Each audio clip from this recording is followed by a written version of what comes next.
الحمد لله وحده والصلاة والسلام على من لا نبي بعده أما بعد فأعوذ بالله من الشيطان الرجيم بسم الله الرحمن الرحيم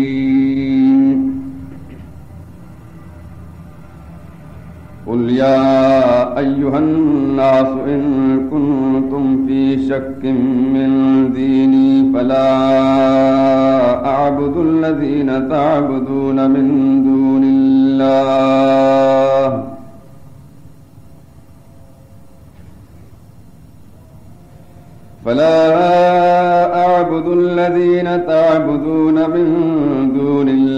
ولكن أعبد الله الذي يتوفاكم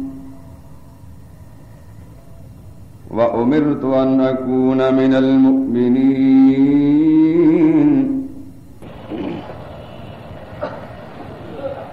وأن أقم وجهك للدين حنيفا ولا تكونن من المشركين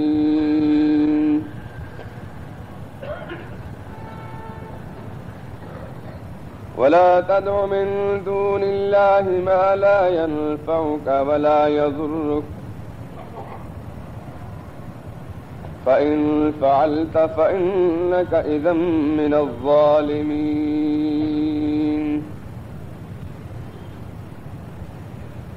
وإن يمسسك الله بضر فلا كاشف له إلا هو وإن يردك بخير فلا راد لفضله يصيب به من يشاء من عباده وهو الغفور الرحيم قل يا أيها الناس قد جاءكم الحق من ربكم فمن اهتدى فإنما يهتدي لنفسه ومن ضل فإنما يضل عليها وما أنا عليكم بوكيل واتبع ما يوحى إليك واصبر حتى يحكم الله وهو خير الحاكمين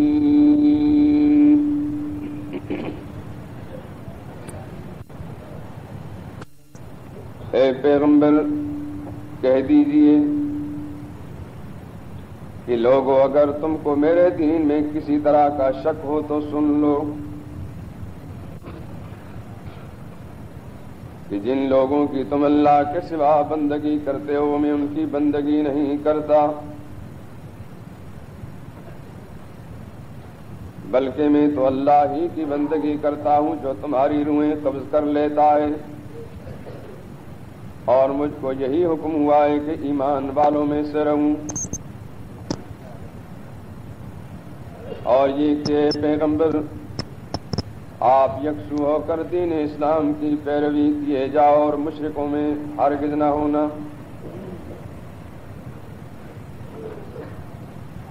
اور اللہ کو چھوڑ کر ان کو مت پکارو جو نہ تمہارا کچھ بھلا کر سکتے ہیں نہ کچھ بگاڑ سکتے ہیں اگر ایسا کرو گے تو ظالموں میں سے ہو جاؤ گے اور اگر اللہ تم کو کوئی تکلیف پہنچانا چاہے تو اس کے سوا اس کا دور کرنے والا بھی کوئی نہیں اور اگر تم سے بھلائی کرنی چاہے تو اس کے فضل کو کوئی روکنے والا نہیں وہ اپنے بندوں میں سے جسے چاہتا ہے فائدہ پہنچاتا ہے اور وہ بخشنے والا مہربان ہے کہہ دیجئے کہ لوگوں تمہارے پروردگار کے ہاں سے تمہارے پاس حق آ چکا ہے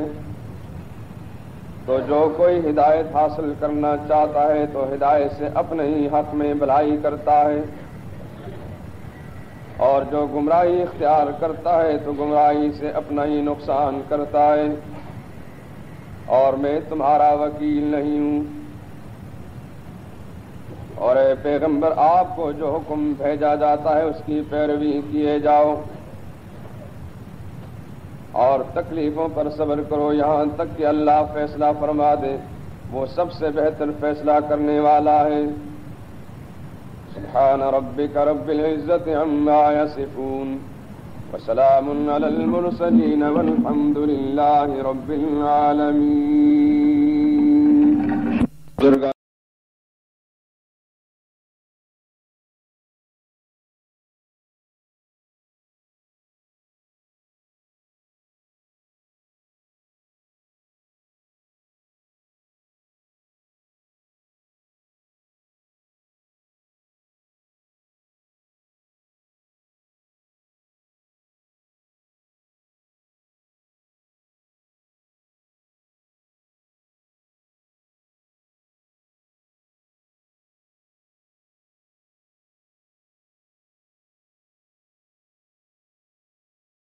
بزرگان محترم، برادران عزیز،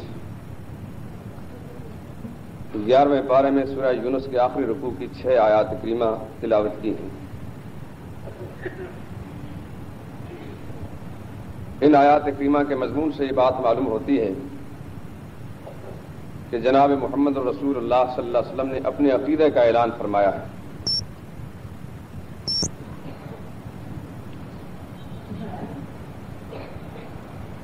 گزشتہ نشستوں میں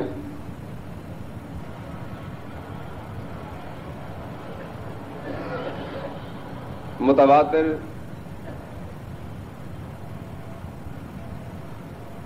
کئی جمعہ کے خطبات میں مختلف انبیاء اکرام علیہ الصلوۃ والسلام کے عقائد و نظریات قرآن پاک کی روشنی میں بیان کیے گئے۔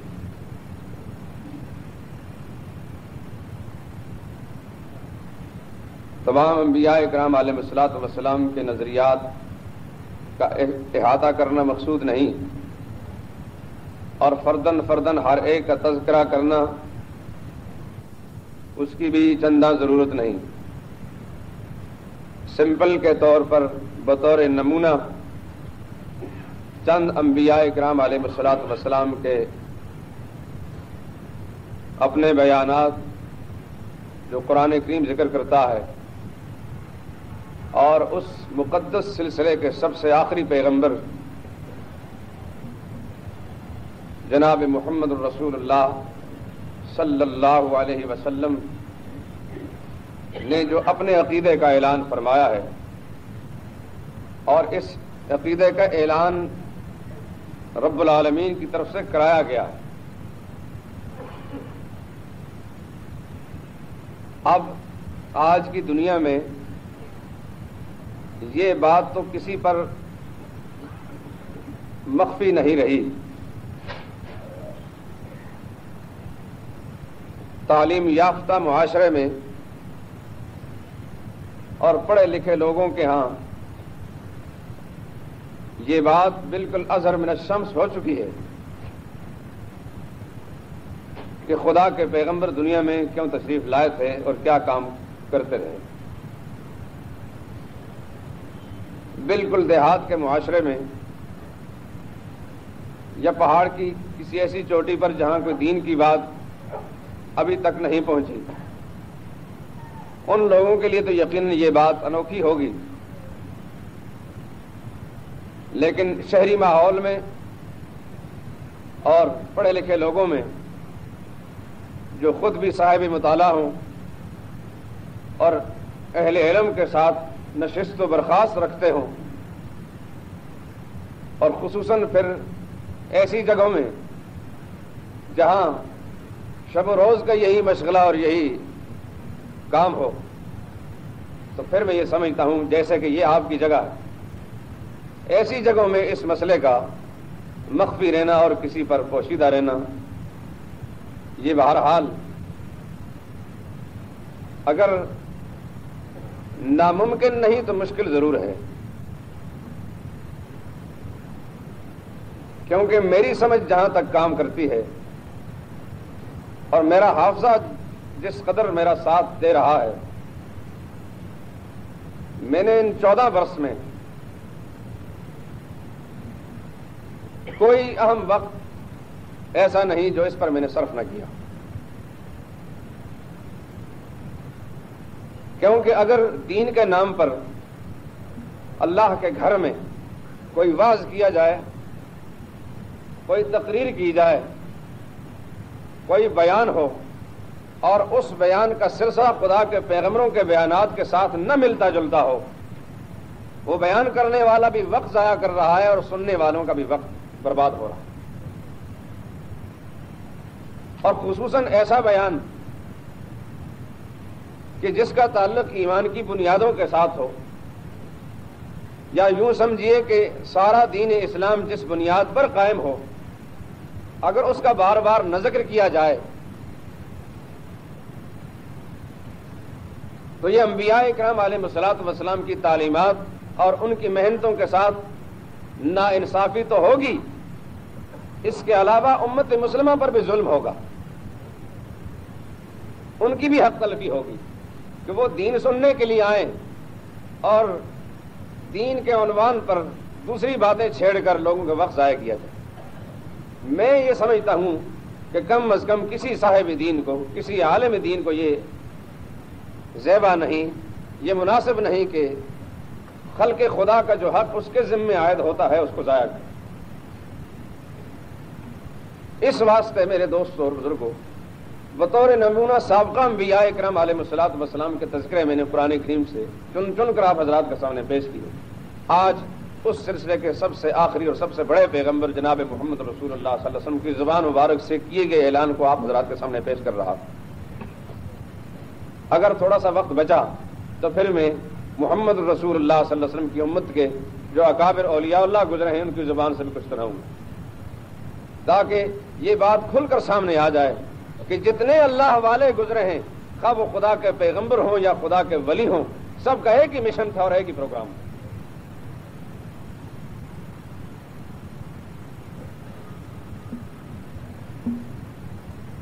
سرور کائنات جناب محمد الرسول اللہ صلی اللہ علیہ وسلم نے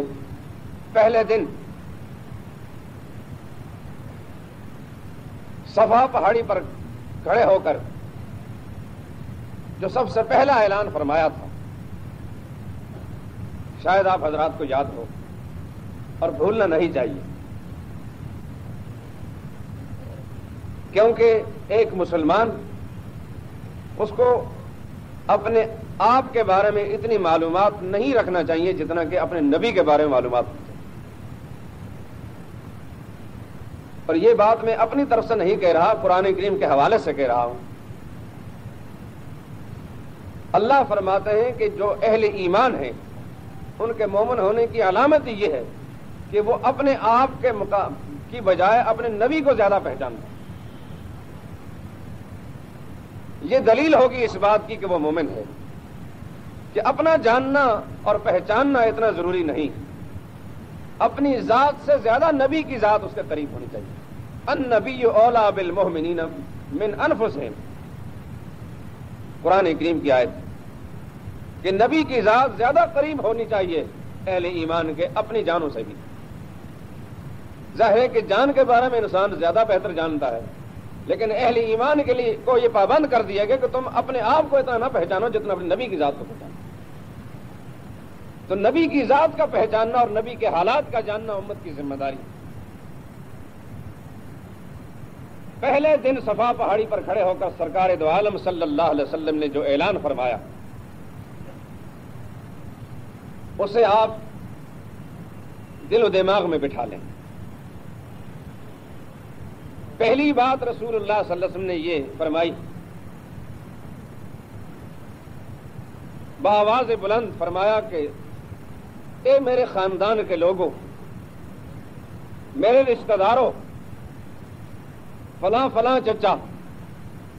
عزیز و اقارب کو پہلے آواز دی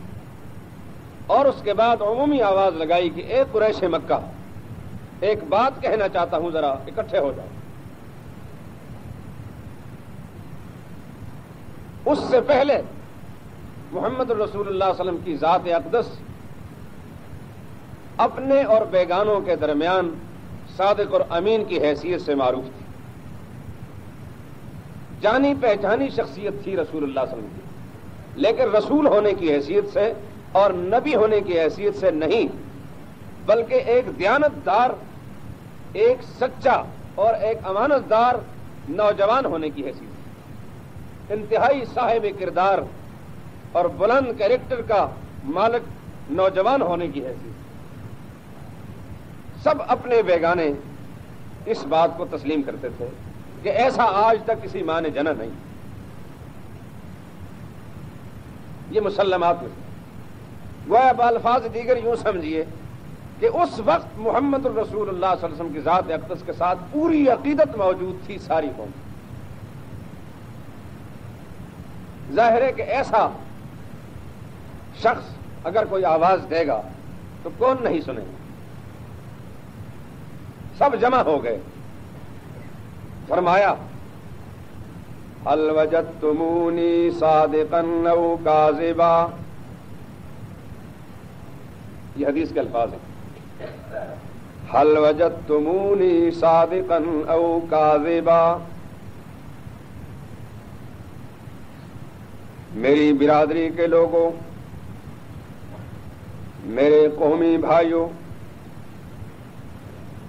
اپنی زندگی تمہارے سامنے پیش کر رہا ہوں۔ پیدائش سے لے کر جوانی تک 40 برس کا زمانہ تمہارے اندر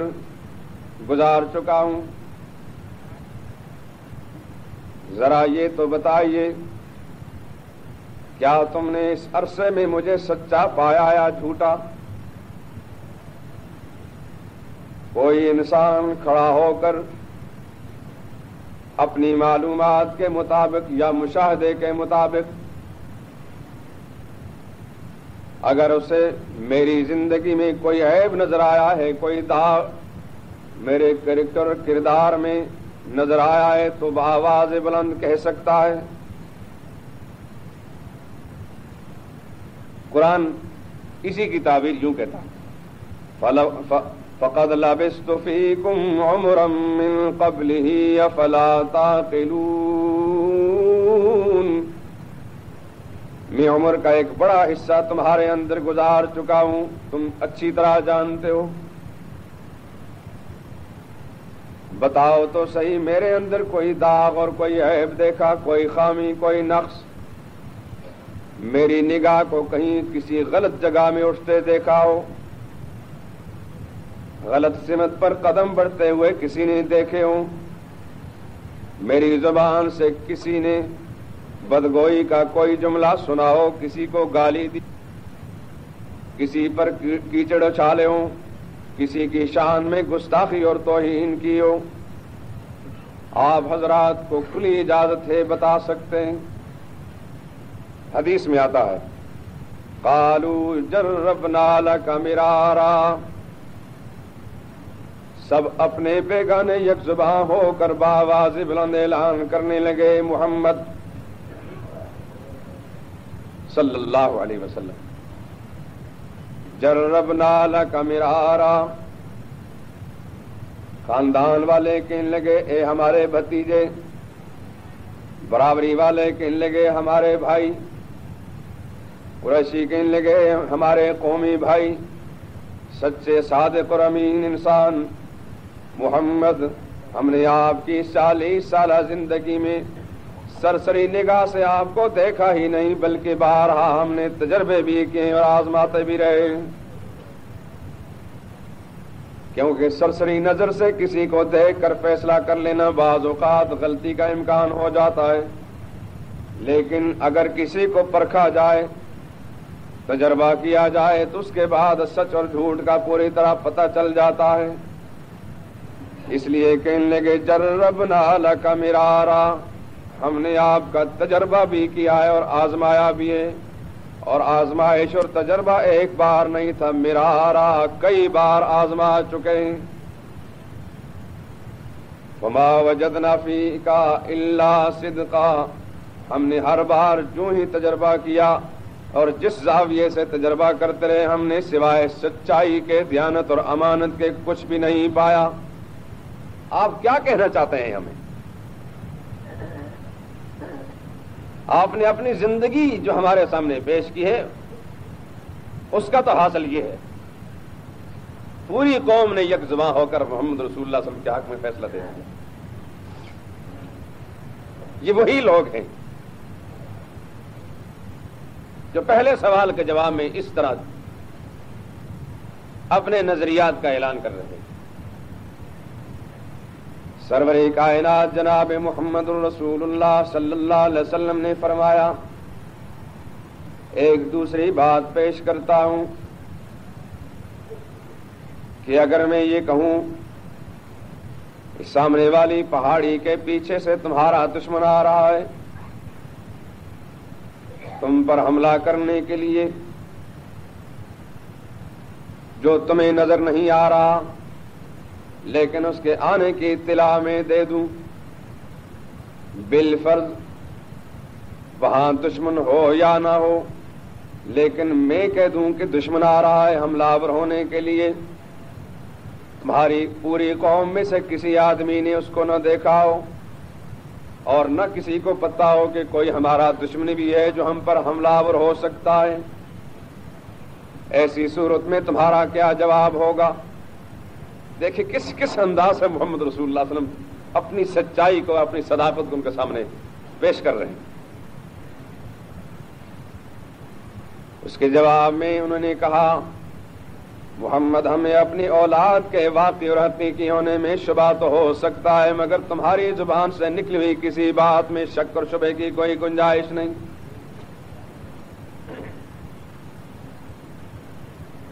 اس لیے کہ جس انسان نے 40 برس تک ایک بات بھی غلط زبان سے نہ نکالی ہو، کس طرح باور کر لیں کہ آج وہ غلط بیانی کر رہا ہوگا؟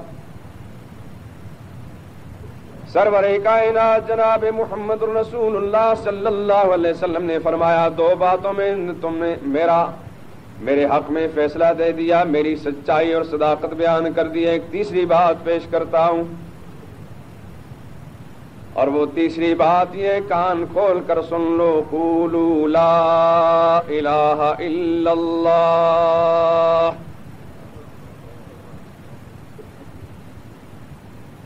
یہ پہلی باتیں تو بطور تمہید تھیں، میرے کھڑے ہونے کا مقصود نہیں تھیں، پہلی باتیں تو تمہیداً میں نے عرض کی تھیں، اصل ان باتوں کے ذکر کرنے کا مقصد اس تیسری بات کو پیش کرنا تھا، اور تمہارے سامنے وہ بات پیش کر رہا ہوں، قولوا لا الہ الا اللہ۔ تم سارے کے سارے یکجمع ہو کر زبان سے بھی کہنا شروع کر دو اور دل و دماغ سے اس حقیقت کو تسلیم کر لو کہ اللہ کے سوا تمہارا کوئی کار ساز نہیں، کوئی مشکل کشا نہیں، حاجت روا نہیں۔ تفلحوا، میں یقین دلاتا ہوں کہ اگر اس حقیقت کو مان لو گے تم سب کامیاب ہو جاؤ گے۔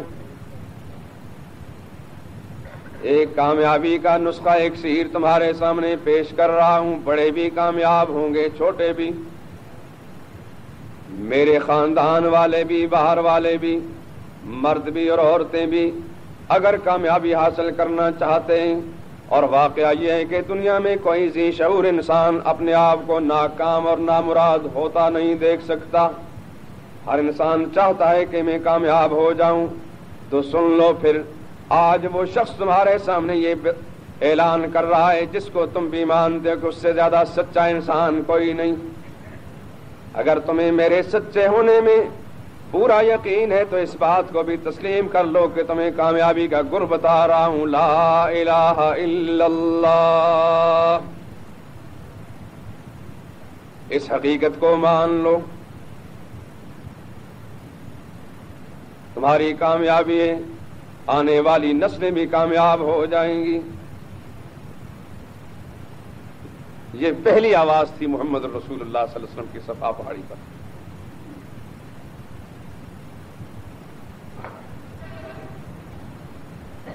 اب قرآن کریم ہمیں بتاتا ہے، وَعَجِبُوا أَن جَاءَهُم مُّنذِرٌ مِّنْهُمْ،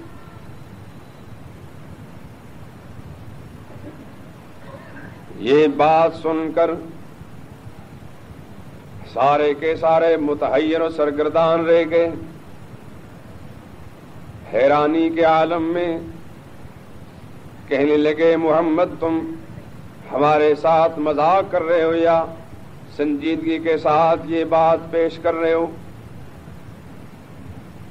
سرور کائنات نے فرمایا خدا کی قسم آج تک مجھے تم نے گپیں مارتے ہوئے نہیں سنا ہوگا، کس طرح تم باور کر سکتے ہو کہ میں کوئی مذاق اڑا رہا ہوں؟ میں تو 40 سالہ زندگی میں کہیں نوجوانوں کے ساتھ کھیلتا کودتا گپیں ہانکتا ہوا تم نے مجھے نہیں دیکھا، آج بھلا کس طرح میں خاندان کے بزرگوں کو کھڑا کر کے ان کے سامنے ایسی بے مقصد بات کہہ سکتا ہوں؟ بس جب انہیں یقین ہو گیا یہ تو سچے دل سے اپنا نقطہ نظر اور اپنا عقیدے کا اعلان کر رہے ہیں تو سارے کے سارے بگڑ گئے. کہنے لگا ھذا ساحر کذاب. پیغمبر کے جواب میں کس قدر خوبصورت بات ہے، اور بات کی غرض یہ ہے کہ اس نظریے کو تسلیم کر لو، کامیاب ہو جاؤ گے. میں تو تمہارا ہمدرد و خیرخواہ بن کے آیا ہوں، کامیابی کی لائن بتانے آیا. وہ جو محسن تھا ان پر احسان کرنا چاہتا تھا، آنے والی نسلوں تک کے لیے بھلائی چاہتا تھا، اس کے جواب میں کہا کہ یہ تو لگتا ہے کہ یہ جادو اس نے سیکھ لیا ہے، یہ بہت بڑا جھوٹا انسان. وہی انسان جس کو چند لمحے پہلے سب سے زیادہ سچا سمجھتے تھے، اب اس ایک جملے کے جواب میں کہنے لگے تم سے بڑا جھوٹا ہم نے تو دیکھا. وَانْطَلَقَ الْمَلَأُ مِنْهُمْ. سامعین میں سے خاص طور پر جو کھاتے پیتے لوگ تھے، صاحب ثروت سرمایہ دار تھے، دولت مند، فوراً اٹھ کھڑے ہوئے اور وہاں سے چل کھڑے ہوئے. وَانْطَلَقَ الْمَلَأُ مِنْهُمْ. لیڈر ٹائپ لوگ وہاں سے چل پڑے. کہنے لگا انمشوا واصبروا علی آلہتکم. سن لو بھائی، یہ بالکل بے تکی سی بات کر رہے ہیں، چلو چلو یہاں بیٹھنے کی ضرورت نہیں. اب تو اس نے بالکل بے مقصد باتیں شروع کر رکھی ہیں، خاندان آباء و اجداد کے طریقے کے خلاف باتیں کر رہا ہے. وَاصْبِرُوا عَلَىٰ آلِهَتِكُمْ. خبردار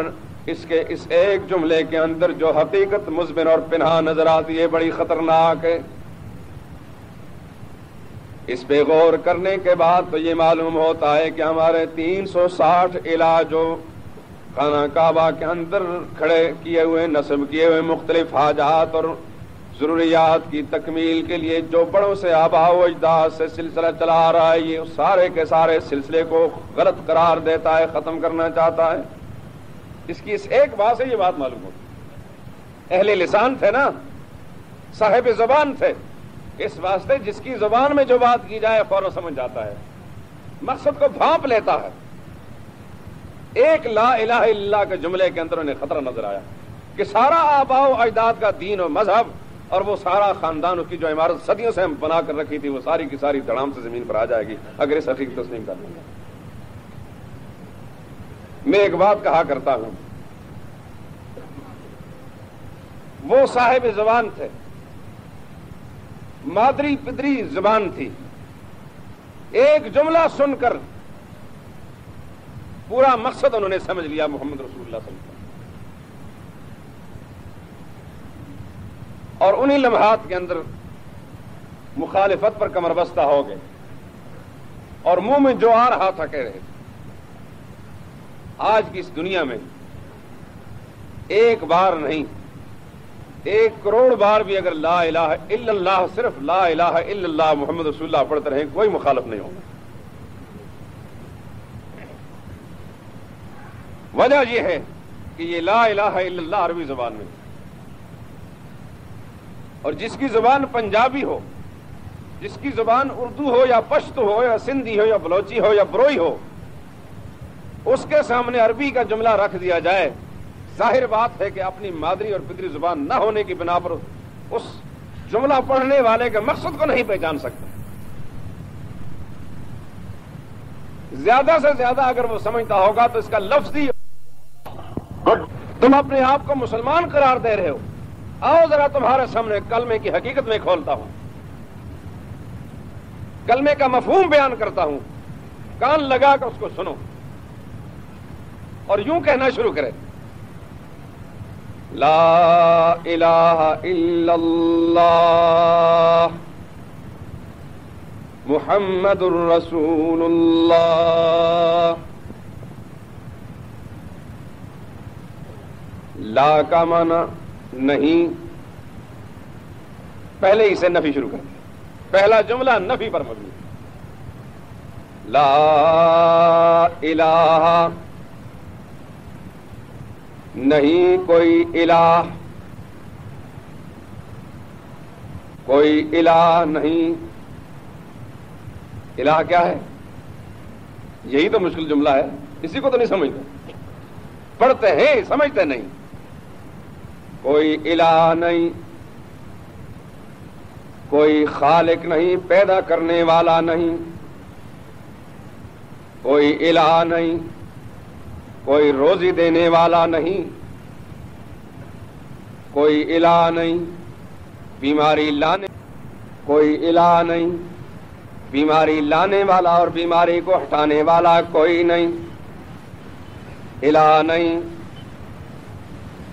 اولاد دینے والا کوئی نہیں۔ وہ کسی کو اولاد دینے پہ آئے تو کافروں کو اور دشمنوں کو بھی دے دیتا ہے، حیوانوں کو، کتوں کو اور کیڑے مکوڑوں کو بھی نسلوں سے نواز دیتا ہے، اور نہ دینے پہ آئے تو اپنے محبوبوں کو بھی اولاد سے محروم رکھتا ہے۔ کوئی اولاد دینے والا نہیں، کوئی شفا دینے والا نہیں، کوئی غنی اور سرمایہ دار بنانے والا نہیں، کوئی حکومت کے کرسی پر بٹھانے والا نہیں، اقتدار سے نوازنے والا نہیں، کوئی اقتدار سے محروم کرنے والا نہیں، کوئی عزت کا مالک نہیں، کوئی ذلیل کرنے والا نہیں، نفع اور نقصان کا مالک وہی ہے، دور اور نزدیک سے ہر ایک کے حالات کو جاننے والا اور ہر ایک کی پکار کو سننے والا اس کے سوا کوئی نہیں۔ اس کے سوا سارے زمین و آسمان والے محتاج ہیں، کوئی مختار نہیں، وہی مختار ہے۔ اس کے سوا اس کے نظام عالم میں ایک ذرے کا بھی کسی کو اختیار حاصل نہیں۔ ذرا اس کو اور کھولے، جتنے آسمان والے، جتنے زمین والے، جتنے آدم علیہ السلام سے لے کر قیامت کی صبح تک آنے والے ہیں، خواہ وہ جنوں میں سے ہوں یا انسانوں میں سے،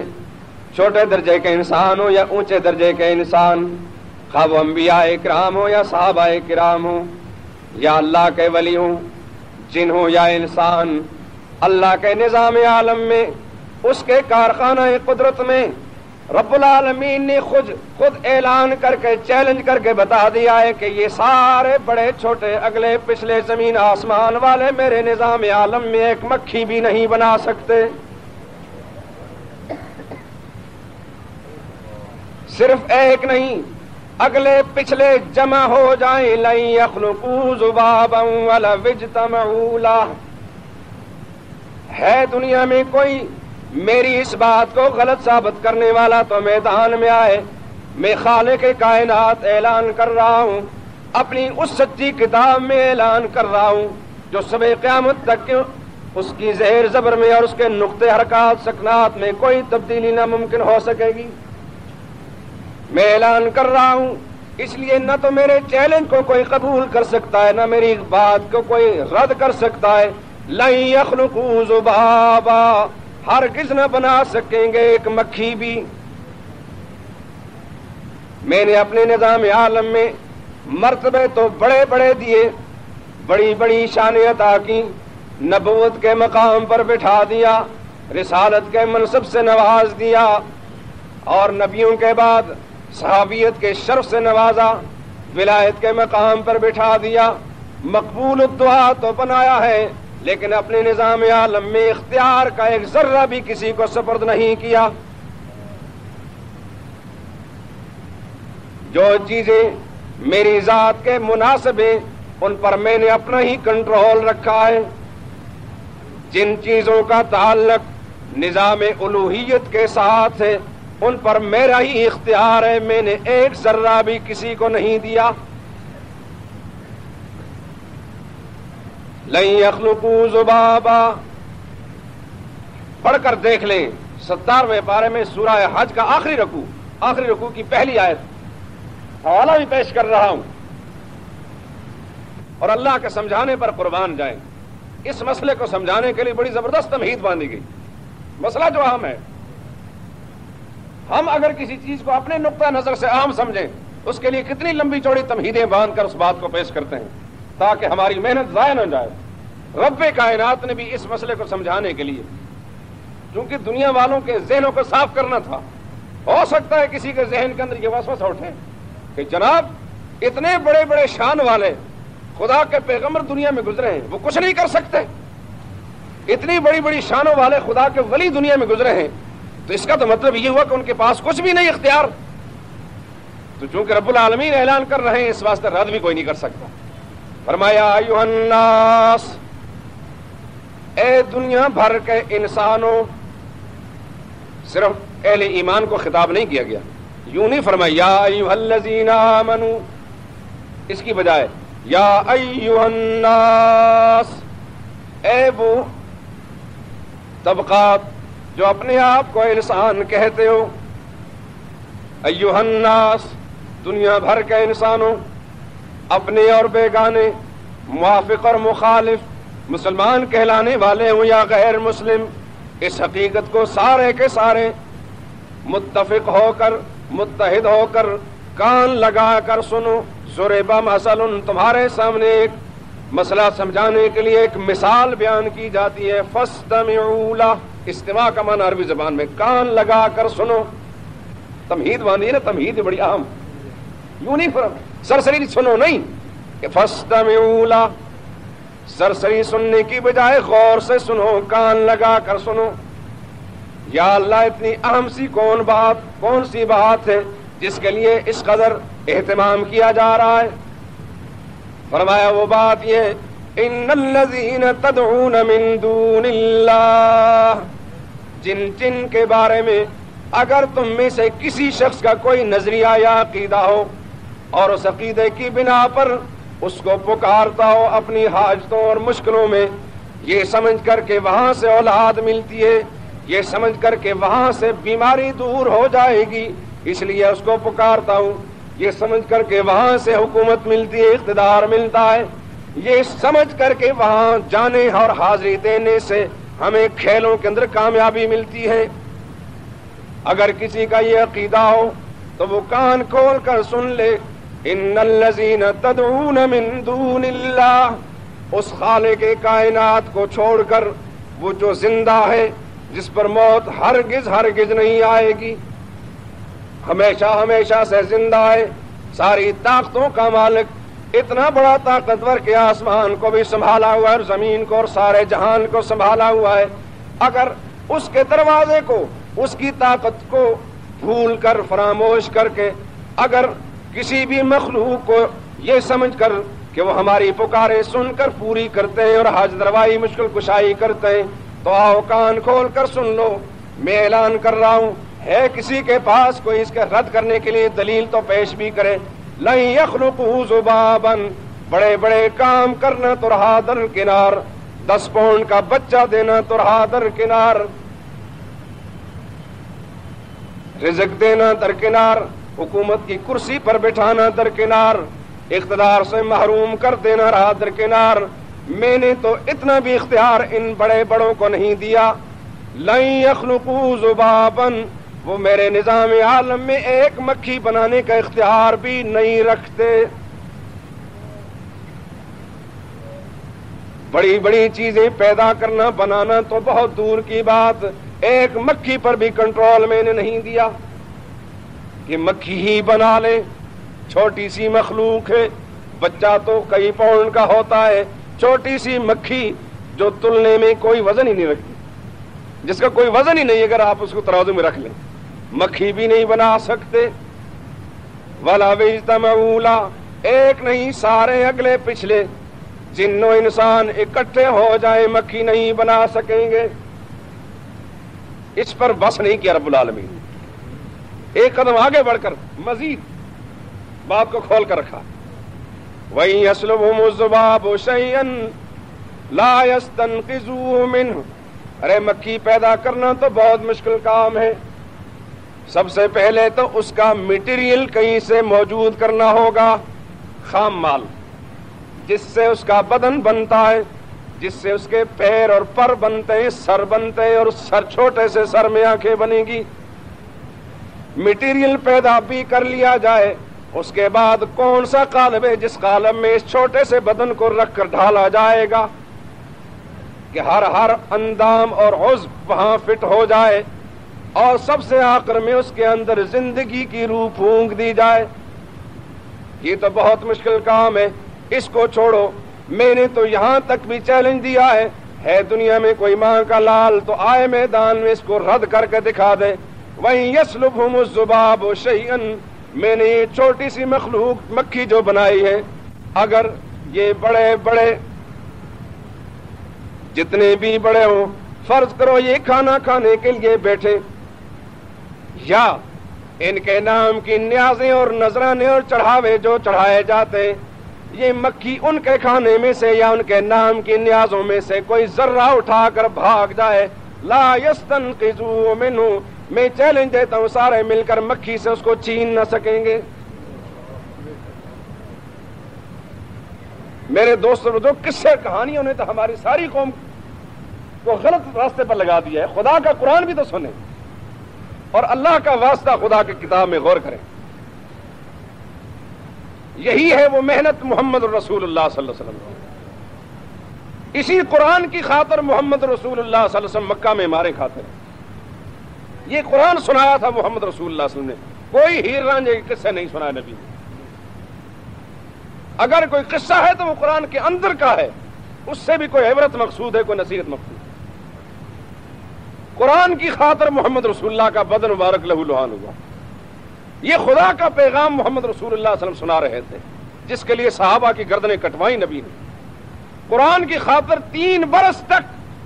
محمد رسول اللہ اور آپ کے خاندان کے اور آپ کے ساتھیوں دوستوں کے ساتھ سماجی بائیکاٹ ہوا. مکہ کے لوگوں نے، چودھریوں نے 3 سال تک ایک گھاٹی جو بنو ہاشم رسول اللہ کے خاندان کی طرف منسوب کی جاتی تھی، شیب بنو ہاشم، جو ہمارے مورخین نے غلط طریقے سے شیب بنی طالب کے نام سے مشہور کر رکھی ہے. یہ بھی کسی موقع پر سناؤں گا. ساتھ سے ہمارے دین کے خلاف کیا کیا چلتی رہی. نبی پاک صلی اللہ علیہ وسلم کے خاندان کے جو مشترکہ گھاٹی تھی شیب بنی ہاشم، اس کے اندر ایسا محصور کیا گیا کہ مکمل سماجی بائیکاٹ ہو گیا. کوئی شخص لین دین کرنے کے لیے تیار نہیں، کسی قسم کی ضرورت نہ لینے کے لیے نہ دینے کے لیے تیار، ہر قسم کا لین دین کاروبار بند. 3 برس تک محمد رسول اللہ صلی اللہ علیہ وسلم اور آپ کے ساتھی نے سہولتیں برداشت کی، حتیٰ کہ پھر